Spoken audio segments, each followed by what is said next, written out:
suis professeur de cuisine et traiteur au CFA de Versailles. La partie traiteur est divisée en 3 secteurs, cuisine froide, cuisine chaude et pâtisserie. Nous sommes plutôt sur des profils de jeunes qui arrivent avec un autre CAP, un pâtissier, boulanger, boucher. En CAP cuisine, le diplôme est d'une formation de 2 ans. En mention complémentaire traiteur, elle se fait sur 1 an.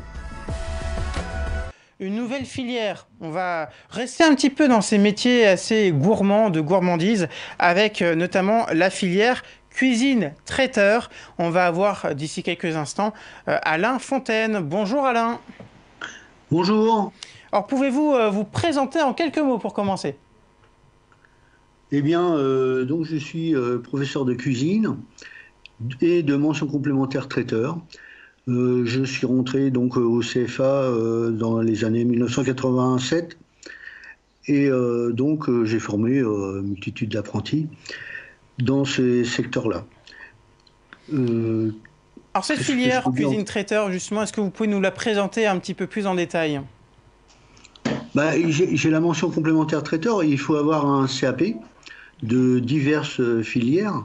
C'est-à-dire pour le CAP pâtisserie, boulanger, poissonnier, boucher, ainsi de suite, qui peuvent accéder à cette mention complémentaire traiteur, qui se réalise en 1 an.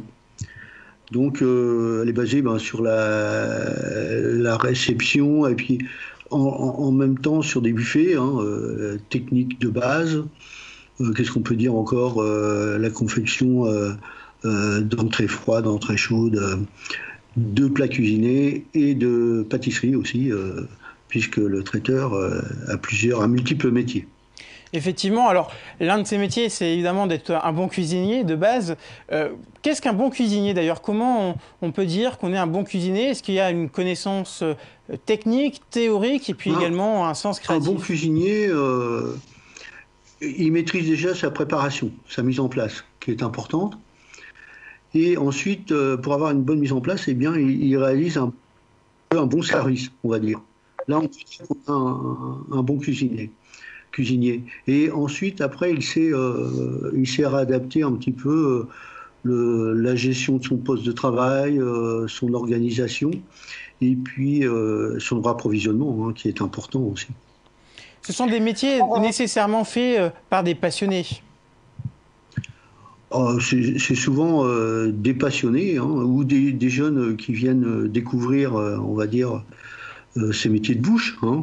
Et puis, certaines fois, qui sont surpris et qui vont découvrir d'autres métiers par la suite, voire des connexes, comme la pâtisserie, suivant ce qu'ils ont fait. Et certains pâtissiers, vous voyez, qui viennent aussi découvrir la cuisine, voir le traiteur après.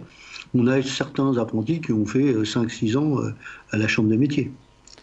Alors, ce métier de cuisinier, il a été de plus en plus médiatisé. On connaît beaucoup d'émissions de cuisine qui passent régulièrement, les Top Chefs et ainsi de suite. Vous, quel est votre regard sur ces émissions? Est-ce que vous trouvez que c'est assez représentatif de ce métier ou c'est très romancé? Non, c'est assez représentatif. C'est même assez dur des fois. Je vois. Il y a des belles techniques, il y a de l'innovation, il y a de la création. C'est très intéressant pour les jeunes. En plus, c'est interactif. Donc, souvent, ils s'en intéressent beaucoup et ils sont, comment dire, ils se bonifient en fait au fur et à mesure de leur formation, grâce aussi à ces émissions qui les font en fait évoluer aussi. Ça fait naître des vocations chez certains jeunes qui n'avaient pas forcément prévu d'aller dans la cuisine et qui ont vu ces émissions-là et se sont dit pourquoi pas moi? Oui, tout à fait. Tout à fait. Il y en a certains qui ont fait d'autres études, peut-être architectes par exemple, et je les ai vus arriver en cuisine, qui étaient vraiment intéressés par tous ces métiers de bouche qu'il faut en fait créer, et puis c'est de l'alchimie, la cuisine, en rajoutant certains éléments, eh bien on ne fait pas la même chose que son concurrent à côté. Donc c'est ça qui est très innovatif, quoi. Alors, d'un point de vue pédagogique, bon, tout le monde visualise que la cuisine, c'est un métier avant tout pratique. Mais est-ce qu'il y a aussi une théorie, une base de théorie qui est nécessaire pour pratiquer ce métier et aussi que vous dispensez au sein du CFA? Oui, ben, la théorie, principalement, elle va être en technologie. Plus après, tout ce qu'il faut en enseignement général. Il y a les sciences appliquées aussi, la gestion très importante pour un restaurant. Donc, connaître aussi les contrats, ainsi de suite. Bon, le coût matière, parce que le coût matière, on fait des fiches d'approvisionnement, et après savoir revendre son produit, comment on le revend. Donc, tout ce qui gravite autour de cette formation pratique est très très intéressante pour le jeune qui veut créer après son entreprise ou qui veut diriger ou manager d'autres personnes dans différents établissements. Justement, parlons un petit peu de la vie professionnelle. C'est aujourd'hui un métier qui recrute beaucoup? Ben, actuellement, pas trop peut-être, mais en général, oui. En général, et puis il y a un turnover.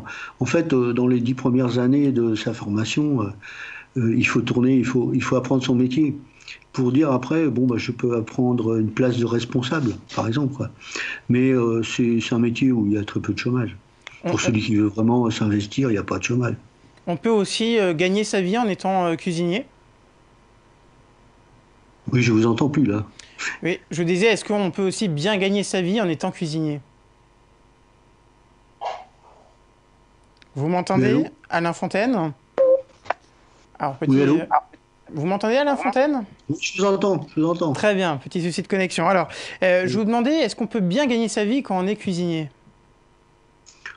Bien, oui, on peut gagner correctement sa vie, hein, tout à fait. Bon, pareil, souvent c'est beaucoup d'heures d'investissement, mais généralement on peut bien gagner sa vie et par la suite, si on crée son entreprise, eh bien, on s'y retrouve, hein. Bon, après, il y a toujours ce nombre d'heures qui est important, hein. Mais si on veut réussir dans sa vie, ben, il n'y a pas de mystère, hein. Il faut travailler, hein. Voilà. Et enfin, est-ce que la consécration pour un cuisinier, c'est forcément devenir chef cuisinier? Bon, dans l'idée, c'est de cuisiner. À la base, c'est cuisiner, hein. Et puis de faire toujours plaisir aux gens. Tout le monde mange, tout le monde toujours recherche la bonne cuisine, hein. Donc déjà d'être un bon cuisinier, je crois. Après, consécration d'être un chef d'entreprise, on passe à une autre taille, à autre chose. Donc tout le monde peut-être ne peut pas devenir chef d'entreprise et puis ils n'ont pas cette ambition-là non plus. Donc c'est deux choses différentes, on va dire, mais les deux sont cuisiniers de toute manière, souvent. Merci beaucoup Alain Fontaine donc, pour cette présentation de cette filière cuisine proposée donc, au sein du CFA de Versailles.